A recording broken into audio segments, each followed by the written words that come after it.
Warframe has existed for longer than a decade at this point, with its humble existence starting all the way back in 2013. And throughout the years, the game has pretty much completely transformed.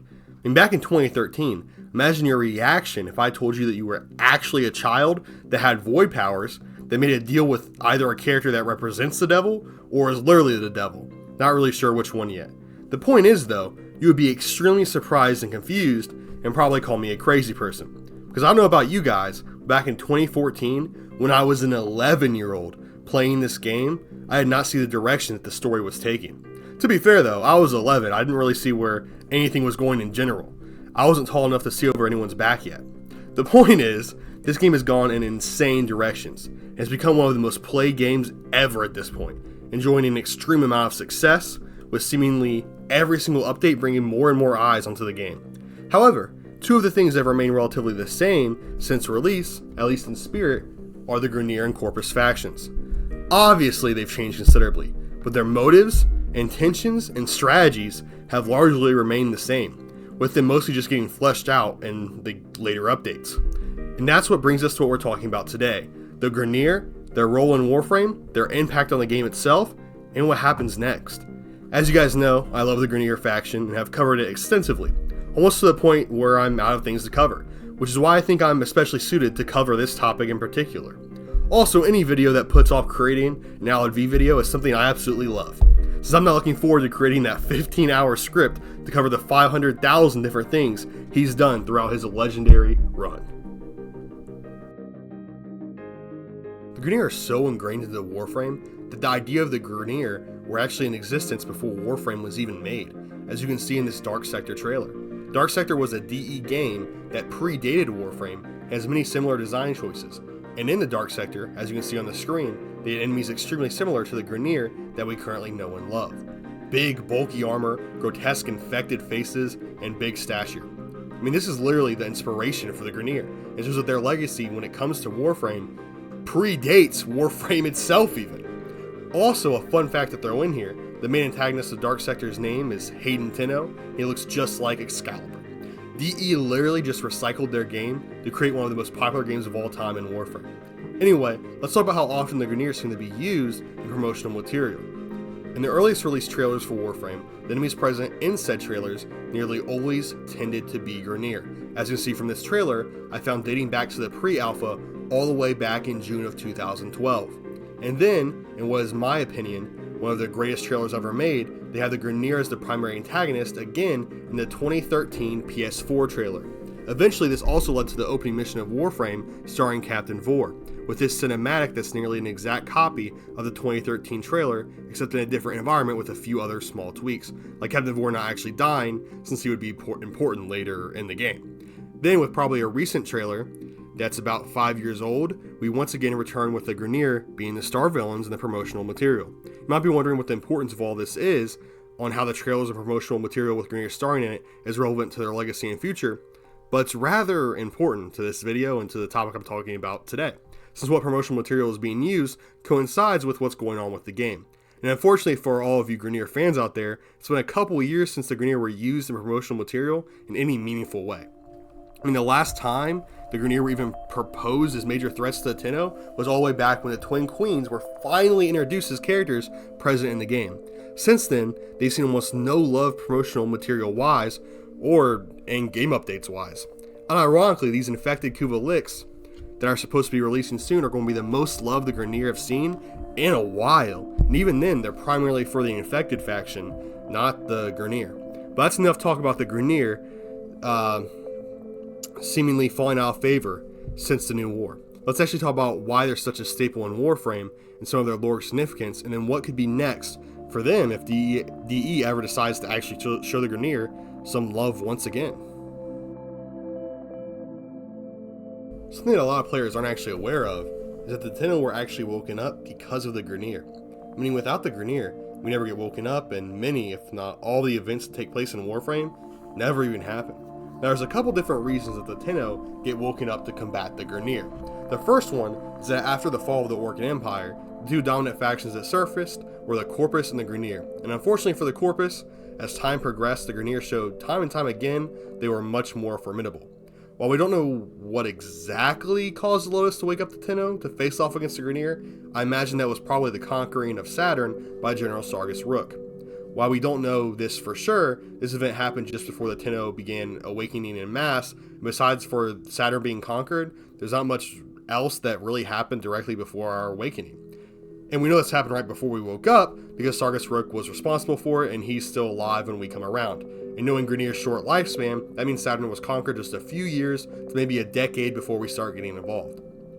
After the Tenno begin fighting the Grineer, they quickly realized what was going on and respond by hunting down Warframes and Tenno that were still asleep. This is what eventually led to our awakening being rushed in our first confrontation with Captain Vor, starting our story and plunging us deep into the Origin universe. Or system, my bad, I always get the two words confused, guys. Shh. After being woke up, our entire first mission and exploits literally surround just going after Captain Vor and the Grineer. The entire beginning part of Warframe, as may consider the most interesting parts for new players, are completely surrounded by the Grineer and the Grineer story, who do an excellent job of drawing in new players and getting them to get through the more confusing parts of the game that may come later. The Grineer are even treated as the main threat in the game, all the way up until we kill the first Twin Queen. After the death of the Elder Queen, the Grineer involvement in the main story takes an incredible fall off. I mean, the biggest characters in Warframe up to the release of the new war, and the biggest quests were all Grineer, except for Adrift pretty much. I mean, just take a look at the Grineer heavy hitters. Captain Vor, the Twin Queens, Talregger, Sargus Rook, and they're all bigger than any Corpus character except for Adrift. If it wasn't for the Grineer, Warframe would never be in the state it currently is. The Grineer absolutely shaped the early years of Warframe and were by far the most iconic villains and characters involved in the game. However, as I said earlier, the Grineer have taken a heavy backseat in favor for new factions and events that are unfolding in the Warframe universe. However, I think there's potential for the Grineer to make a comeback as well, and I kind of want to get into what could possibly be next for the Grineer in the future. While the Grineer story has pretty much been completely abandoned by the team at DE in favor of new toys, there's still a ton of potential when it comes to the Grineer themselves, and even some Grineer characters who might not be necessarily involved with the Grineer faction itself. The biggest and most obvious next move for the Grineer, in my opinion, is clearly the revival of the Elder Queen by way of Kuva blood. What we know about the Queens is that they are functionally immortal by way of the Kuva blood, where they constantly use Orcan rituals to change into different bodies once their current ones have worn out. While attempting to capture a Tenno to take their body, the Elder Queen was slain by that Tenno, while the Worm Queen managed to escape. After these events, the Grineer faction has made a tremendously large push to secure any sources of Kuva blood possible. And before these events, they seemed somewhat interested in harvesting that large amount of blood. Of course, at this point, the Worm Queen has been gathering blood for more than 7 years, so you can imagine she has enough and is only looking for a proper body for her sister to be revived in at this point. Anyway, this is clearly the most obvious future path for the Grineer, reviving one of their queens and involving the Tenno somehow with that. Maybe with us attempting to stop the ritual, maybe the Queen attempts to get our body again, or a combination of those things. I mean, the Elder Queen attempting to get revenge after getting their body back would make a ton of sense as well. I think this actually needs to eventually happen and be addressed, because at this point it seems ridiculous that the Worm Queen has been collecting blood for 7 years and there hasn't been any payoff for all that blood collection. Like, what the hell is going on here? What's the point? This is obviously a huge point in the Grineer Empire, and not revisiting it would be devastating for the overall lore of the game, in my personal opinion. So the next time the Grineer get majorly involved with something, or majorly involved in the next update, I really think this is the path DE will choose, and that it's honestly the right path to choose, because you need to do something with the Queens after all this years of blood being gathered and all this crap going on. You've just set it up too well to not do something with it. However, another great path for the Grineer to be moved forward with is getting Dr. Tengus involved, and focusing more on the ghouls in Warframe. I mean, the ghouls were introduced into Warframe as essentially just a new foe to fight, with honestly barely any effort being put into their lore or function in the game. So revisiting the ghouls, basing a quest around them, and getting Dr. Tengus involved would be an amazing step for the Grineer. Dr. Tengus has been name dropped several times in the game of Warframe, and even in some of the comics, such as the Ascension comic, which makes him one of the most mentioned characters in Warframe that never actually makes an appearance in the game, much like Freud Beck, the Corpus chairman. I mean, imagine a Chains of Horror type quest that took place in the Grustrag reconditioning facility, It would basically be outlasting Warframe. Do you know how fucking awesome that would be? Ghouls and other tortured Grineer around every corner, attempting to hunt you down and kill you, and the good Dr. Tengus would be attempting to experiment on you the whole time. I don't know, I just think a quest involving the horrible creations and actions and experiments of Dr. Tengus could be absolutely amazing, and our first properly scary quest since Chains of Horror. I mean, imagine the awesome cinematics and horrifying cinematics and scenes that you could make promoting this, and scenes in game that there could be as well. I don't know, there's just so much potential here. I'm getting excited just talking about it. I mean, just like a horror quest with Dr. Tengus. Maybe you're in your Tenno form, so you're not quite as strong as you are with your Warframe. I don't know, it would just be so sick. I don't know, maybe, are you guys excited about this as I am? I mean, come on guys, that's just a sick idea, I think, with tons of potential. Anyway, the third option that I want to mention here doesn't necessarily involve the Grineer faction as a whole, but does involve one of their most iconic characters in Captain Vor. I mean, what the fuck are DE doing with Captain Vor? He's immortal, part of the Void, and is literally one of the strongest current antagonists lore-wise. He is literally unkillable after joining the Man in the Wall, so when the hell is he going to get involved again? I mean, in all honesty, he could possibly get involved with this 1999 update in some weird way if there's some Void stuff going on, but obviously I seriously doubt it. But every single time we do explore more into the Void or learn more about it, you know, he once again starts showing up as people saying, when's Captain Vor going to get involved? Because we know that motherfucker's in the Void, and we know he wants to kill us. So while Vor no longer associates with the Grineer in a meaningful way, he's still a Grineer character at heart, and any events involving him will at least make a Grineer character relevant again, which would be an amazing change after years and years it's been now, where the Grineer have been pretty unimportant in all honesty. I think it's about time to wrap this video up. I hope you all really enjoyed.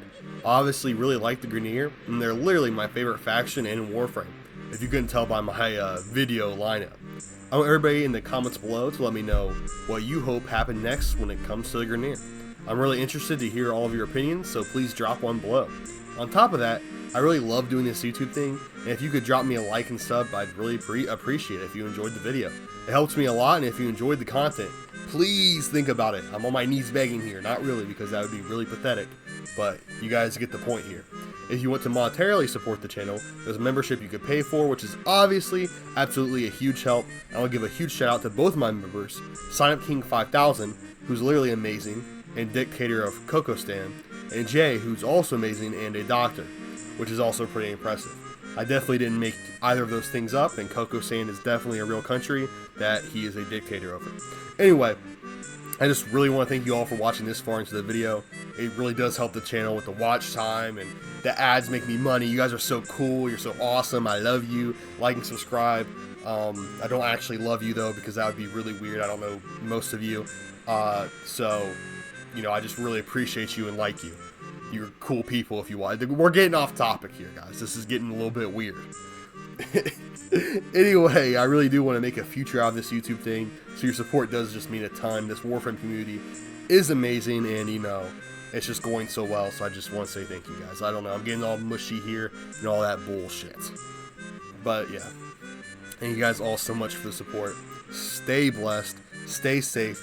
I hope to see you in the next video. I almost forgot, I always forget this, I'm promoting my clan. Currently it's just me and my boy Cjbeards as the co-leader. We have a clan though, join it if you're interested. We're going to do all kinds of Cjbeards, hopefully. And I want to grow the clan really big. It's always been a dream of mine to have a big clan in Warframe, even before I started doing this YouTube stuff. So I mean, if you guys want to join my clan, let me know in the comments below. I'll drop my Warframe name and we can become friends. I'll invite you and all that hoopla. So if you want to join a clan that, you know, me and Cjbeards are working hard to make cool, please let us know in the comments below. And yeah, that's all I have for this one. Stay blessed, stay happy. See you in the next one. Thank you, gamers, for listening to me yap about the Grineer.